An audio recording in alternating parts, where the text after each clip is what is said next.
จะอยู่ตรงเราเลย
Goodbye.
คือโคมมาจัดแล้ว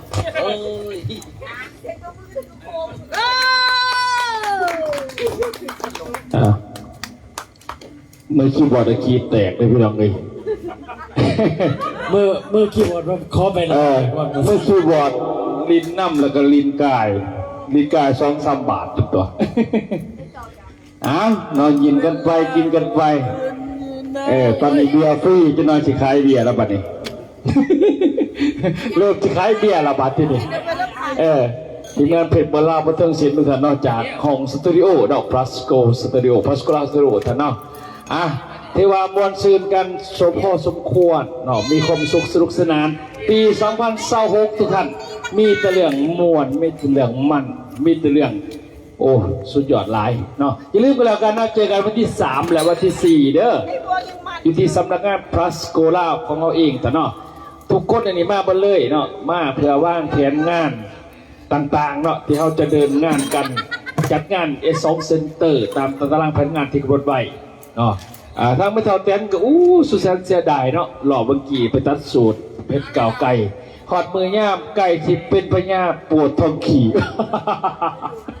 เอาบอกไปยังได้อยู่เด้อเนาะคนเก่าได้อยู่เนาะปี2026แต่คนใหม่บ่ได้ได้ป่ะนี่ซีโอเก่าได้เนาะซีโอใหม่บ่ได้เด้อประมาณนั้นมียังจะบอกว่าไม่ไงมันแมนแหละนี่มันแมนบอกโอเคบอกเลยคันไผ มาวันที่สามวันที่สามกับที่สี่กินข้าวฟรีเด้อผู้จัดการพัสลีอ่ะ นั่น คุกแล้วก่อนพี่ ไปเมื่อก่อน7 โมงเช้าไปดิเสียเบียร์2 นัดเด้อ เสร็จจะได้กันที แล้วก็แล้วเจ็บ ค่อย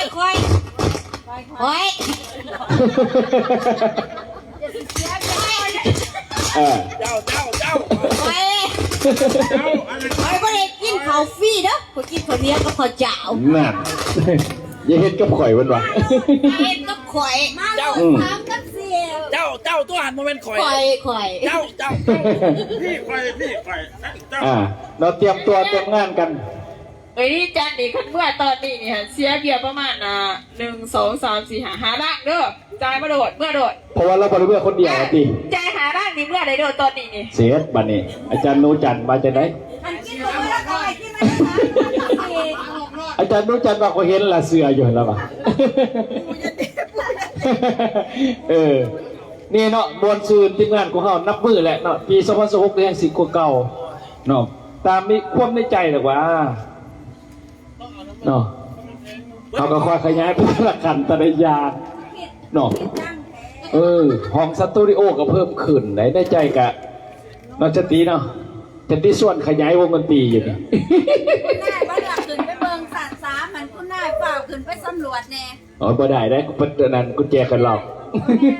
คุณนายเป็นปวดขามันขึ้นบ่ได้ บ่ได้ดอกคนเผาขึ้นยากเนาะห้องสตูดิโอกันใหญ่บัดนี้บ่มืดนะฮงเบิดโดดนะเพราะว่ามาคำดิเฮ็ดยังบ่ทันไปคำนี่ไปนี่แหละไปมาคำแล้วก็เฮ็ดยังบ่ทันเลยขนาดมากับมาเสียบวงดนตรีให้วงแรกนี่ก็ยังบ่ทันเด็ดยังซั่นบ่มันค่าหลายอันมาฮอดก็เวียกนั่นเลยดิ เป็นตาหนายเนาะ จังหวะสุขุมาเฮานี่จังได้ก็รวยนะสุขุมา เบิร์ดก็เมาเอามันยัง ไม่เกิดแน่นอน แต่ก็เกิด เพราะว่าสุขุมานี่คัสวาเรียวเลยงานไอ้2เซ็นเตอร์เขาสิได้ง่ายดีทั้งนั้นเพราะว่าคือเขาเข้าใจว่าคนสุขุมาเป็นคนบอกเป็นซัมเมอร์ซิกอย่าเขาไปบาดเป็นเมืองใครบอกเป็นซัมเมอร์ซิกหรือบนจูงใจข่อยใครส่วนเขาเป็นซัมเมอร์ซิกของเขาเป็นบาดเป็นสันสุขุมา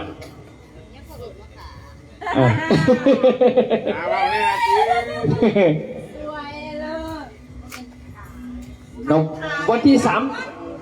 3-4ที่เขามาแจ้งให้ทราบเด้อ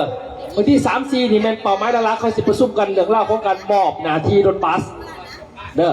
เพราะว่าเขาเดินทางวันที่18 29 30 31เนาะฉะนั้นวันที่3-4ที่เขาสิมอบรถบัสให้เนาะว่านักห้องเขาเพียงเวลามันถึงสิ้นนี่นะบัส1นี่ไผดูแลบัส2ไผดูแลบัส3ไผดูแลเข้าใจเนาะฉะนั้นอาจารย์นิจันทร์สินี่สิได้เตรียมพร้อมไว้เด้อของเพียงเวลามันถึงสิ้นนี่นัดเซฟไปเถ่าบันนี่ลูกเคยไปใส่อ้าวอันนี้บัตรไหนเหรออาจารย์นิจันทร์บัตรไหนบัตร3นี่เพื่อนเป็นหัวหน้าบัตรอ่ะโอเคเนาะอาจารย์พ่วงเนาะอาจารย์พ่วงบัตร3บัตร2นี่เป็นกลุ่มอาจารย์สติอาจารย์บิวอาจารย์กรกันนี่จะรัตวันนี่นั่นอาจารย์ก็เกี่ยวอยู่บัตร2ว้ายมีแต่วัยรุ่นตายโหดสูง วัยรุ่นมันเลยฉะนั้นมันจะมีกำหนดการคุยกันต่างๆ3-4นะแล้วการผู้ได้เตรียมสอบแล้วก็ว่ากันไปแม่เท้าใต้โหลดสูงบัตร2ด้วยนะบัตร3เป็นกลุ่มทั้งอาจารย์พ่วงจันนิจันจันทรจันเป็นบ่กลุ่มนี้เป็นบัตรแม่นบ่น้ำกันที่เป็นบัตร3ส่วนบัตร1นี่มีแต่คนเฒ่าคนเฒ่ามาให้ประทานเนาะบัตร1นี่มีแต่คนเฒ่ายังวะไม่แต่ประธานกับห้องประธานเนี่ยคุ้มคนเฒ่าอย่างเดียวเพราะว่าอันมีแต่คนเฒ่าเข้าสิบหยาดมากประธานนะเพลงกับตางมูได้หันไปบัตรเลยไงย้อนว่าเจ้าขอ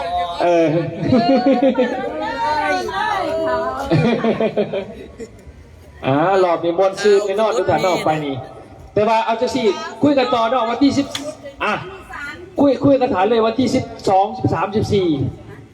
12 13 14ในเดือนนี้ได้ปีเนาะปีนี้เนาะ16เนาะเดือนนี้12 13 14หันไม่เป็น4เด้อวันที่12หันแมนมีงานปาร์ตี้อยู่ที่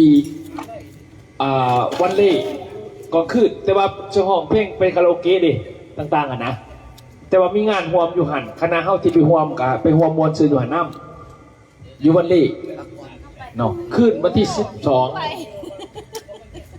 หาสอนคืนวันที่12วันที่3 4นี่เขาก็จะประชุมกันเรื่องนี้ทำเพราะว่าเขาจะผู้ใดไปรวมเนี่ยเสียต่างๆเบียกซอยกันนะวันนี้วันที่13มันเป็นเพจมาเล่าเรื่องซินเนอร์เบิร์ดคณะเลยน่ะโอเค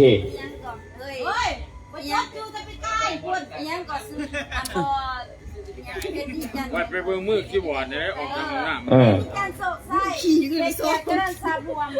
การโคงแล้วก็ขี่ที่ไปโซ่ส่วนวันที่13มันเป็นคณะเฮาเบิร์ดวงเลยเนาะเบิร์ดวงเบิร์ดคีย์บอร์ดเบิร์ดยังนี่แหละลงเสพอยู่เพื่อเพลงคำฟอกอันนี้มันปกติเราก็คือเขาหันจะมาหอมมันแต่ว่าวันที่12หันป่าไม้คือกันให้เขาลิ้นนะแต่เขากระเสริมไปเพราะว่าเป็นบอกเขามีแต่เขาก็อยากให้เขาวนน้ำก็ลิ้นไปเกิดแต่วันที่13หันมีแต่เขาดิ้นเลยแล้วเขาหันมาหมอนน้ำเฮาเต็มทีเป็นในกระไดเฮาเบาเมนแบบว่ายั่วเขามวนนะ3 กับ 14เฮาบ่บะวันที่12เนี่ยเขายั่วเขามวนแต่เขาคิดหอดเฮาวันที่13เขากับอาเบิร์ดเพราะว่าวันที่13เหมือนเขาสิเขียนเพลงกันเขาสิเขียนตัวใน3-4เนี่ยว่าเริ่มต้นให้ขึ้นเพลงไทยหมด3-4จะต้องมาได้แม่บ่มาบ่ได้ขึ้นเพลงไทยลงเพลงลาวสินะขึ้นเพลงไทยลงเพลงลาวสิอันนั้นเฮาหมายว่าความรู้เฮาหู2คน3สันใดเห็นบอกงานเดือนนึงนี่ครับคือจะถือว่าเด่นเราได้นี่เฉพาะงานกลางนะอันนี้อยู่ดีมีบ่ไอที่ไปเชียงใหม่มีบ่อยู่ดิจะคน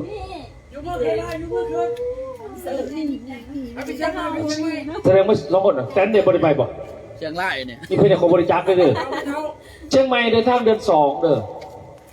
เดือน2เชียงใหม่เต็มหมดแล้วก็ไม่นะเชียงใหม่นะเต็มเนี่ยเชียงใหม่เดือน2เดือน3มันเดือนรองก็จะพยาเดือน4นี่3งานฟังเด้อพวกนี้จะเนี่ยเดือน4มี3งานที่1หัน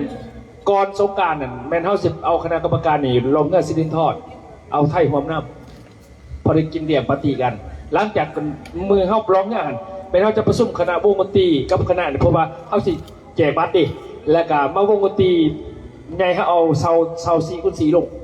นักของเตรียมเลยเนี่ยแดนเซอร์ทั้งหมดนี่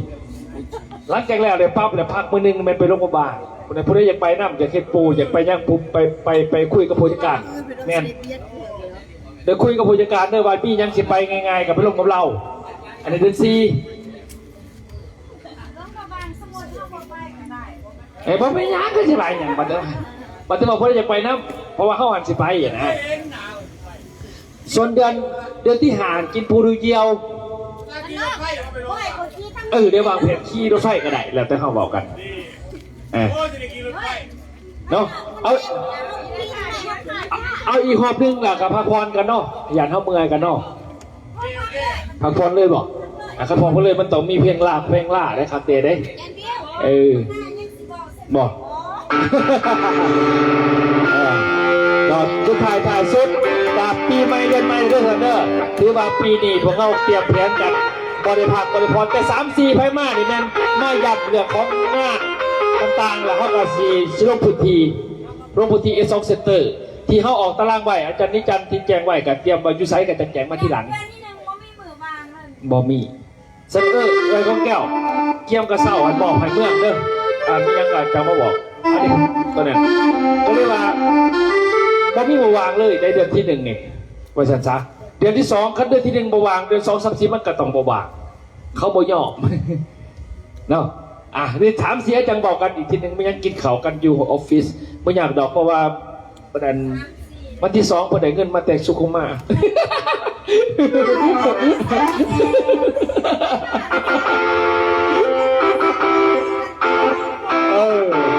เราแก่เรามีกำไรแต่10 กว่าล้านเลยเรา10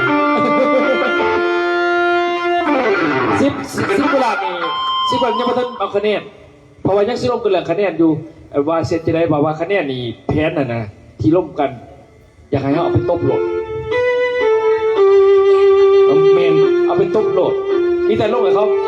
คะแนนรหัสไปซื้อพ่อเอาไปต้มโหลดแล้วร่างจะให้จังติดต่อคือบริษัทเขาสบายไปดิสบายเลยรีโหลดบนต้องยังบางไม่เขาบอกเข้าใจกับบนต้องเข้าใจเขาบนต้องสอนนะมีแต่ว่าอีกวิธีคะแนนเป็นต้มเอาหมดเลยอันนั้นต่างหากเลยแต่ว่าเฉพาะลินเนี่ย10 กว่าล้านเห็นแล้วนะไอ้ตายแล้วตัวเลขขาดกว่าเราเซคีนั่นมากขึ้นไป12 ล้านเลยจ้ะต่อไปก็ขอเฮียนเซิร์นเนาะขอเฮียนเซิร์นอาจารย์บิวคือซื้อหยอดเสาธงมันมาเพิ่มสุดท้ายให้กับปี2023ปรบมือให้อาจารย์บิวเพิ่นขอขอบใจครับประธานเพิ่นเนาะเป็นเพลงที่ว่าเป็นเพลงที่มอนที่สุดแล้วก็เป็นเพลงที่รอคอยเป็นเพลงที่รอคอยที่สุดในชีวิตอีกกันนะ ดีใจนะ